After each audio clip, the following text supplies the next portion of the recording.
Well, welcome to the first video, Argyle Road Baptist Church. Glad that you can join us here. Glad that you were able to sign in online to be able to engage in community together in the various different ways that we've been doing these last couple of weeks of uncertainty and really difficult sort of time.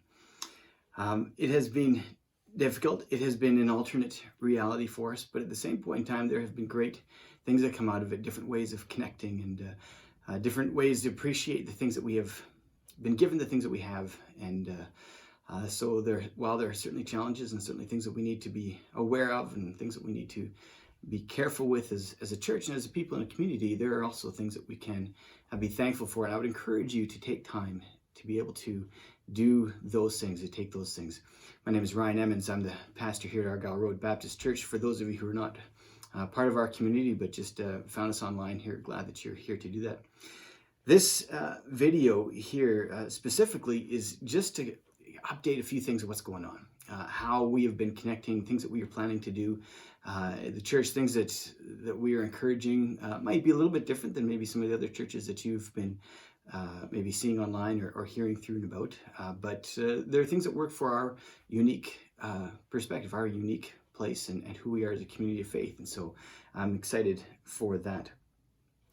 The efforts, just so you're aware, the efforts that we've been putting into as a church leadership have been focused primarily upon connecting people with people. That's one of our primary things, one of the things that we want to do, the church being and doing the work of the church. And to that end, even ahead of doing video announcements, like this one is the first one, of doing video sermons, things like that, we've put those secondary to the primary task of making sure that we've got communication and we've got people, again, engaging with one another.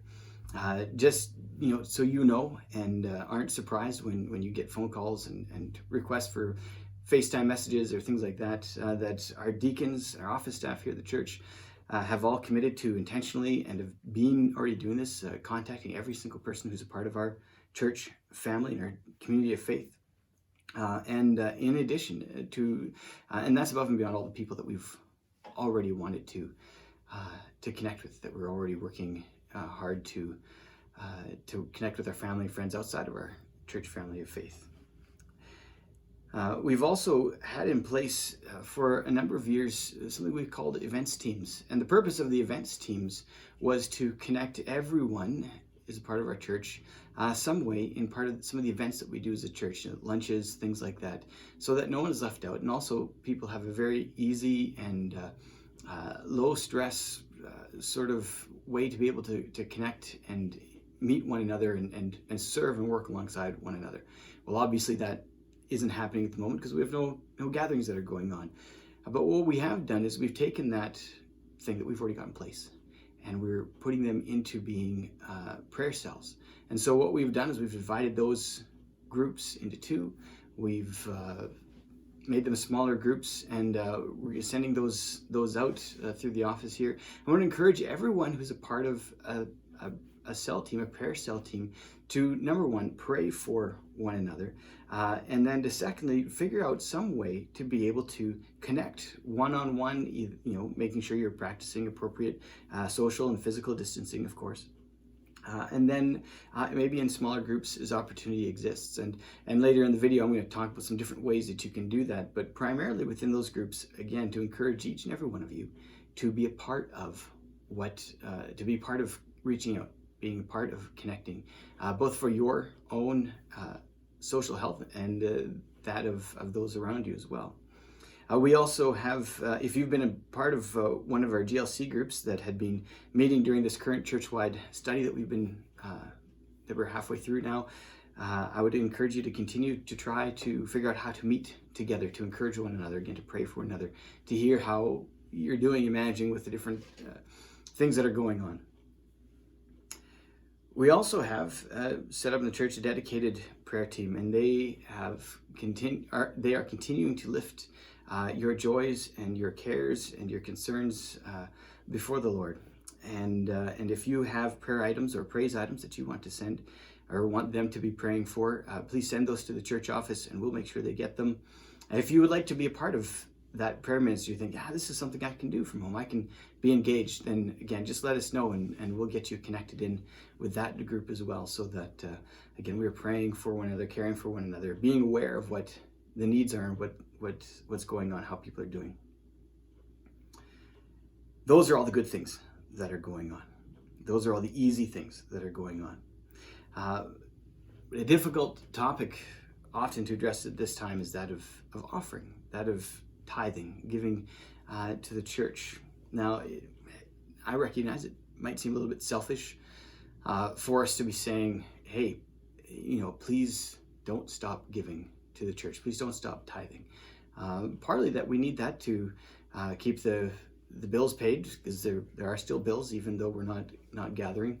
But more importantly, we recognize that this is a part of routine and spiritual practice that is important, and we don't want you to lose those rhythms. We don't want you to lose those things of obedience. And we're going to be spending a lot of videos in the next little while talking about what some of those disciplines can be, and how they feed into and build routine and stability in a life and in a time where there isn't a lot of routine, there isn't a lot of stability, there isn't a lot of normal going on.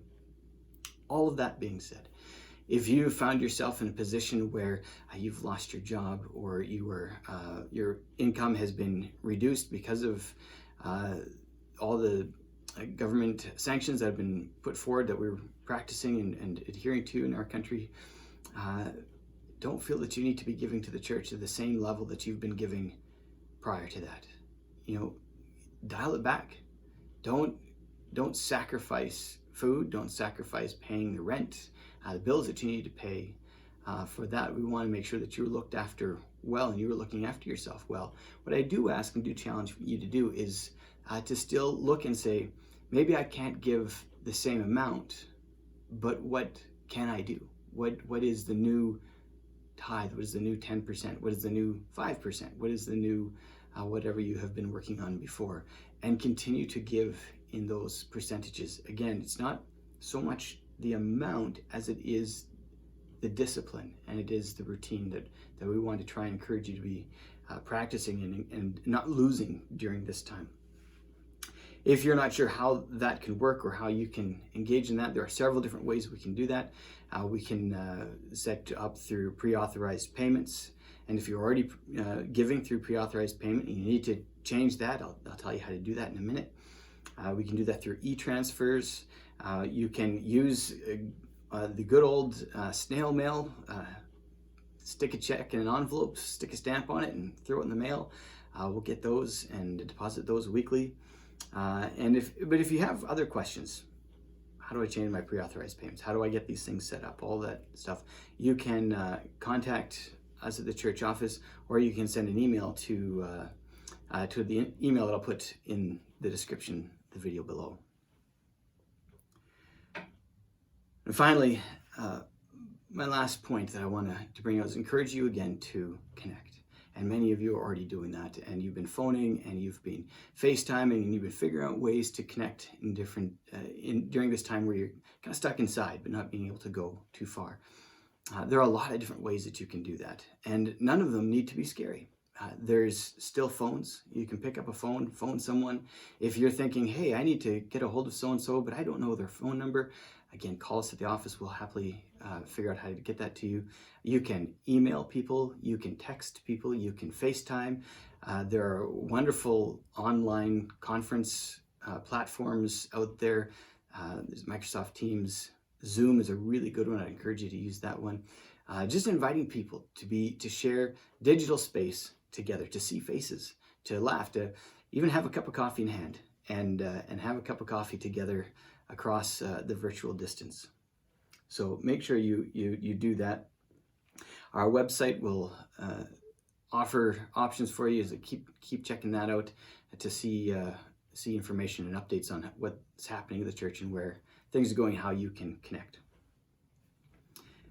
It's important to remember, and I know you're doing this, but it's important to remember at this time like this that everyone is the church. The work of the church, the caring, the ministering, the praying, the celebrating, all of those things, that's part of what everyone in the church needs to be involved in doing. And I've said it a lot of times in our context at Argyle Road, was that, we've got the people of the church doing the work of the church, and every single one of you is involved in that. And I do thank you and appreciate all that you're doing. It is a huge blessing to me. It's a huge blessing to the office staff here to know that people aren't getting missed, that things aren't getting covered because we just don't have the time to get there.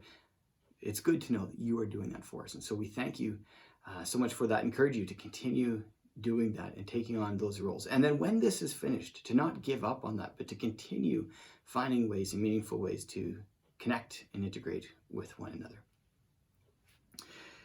Let me give you a blessing from 1 Corinthians chapter 16, just to read for you here, to give you as I close.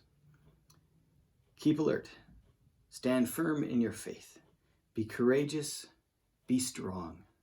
Let all that you do be done in love, and the grace of the Lord Jesus be with you. Amen.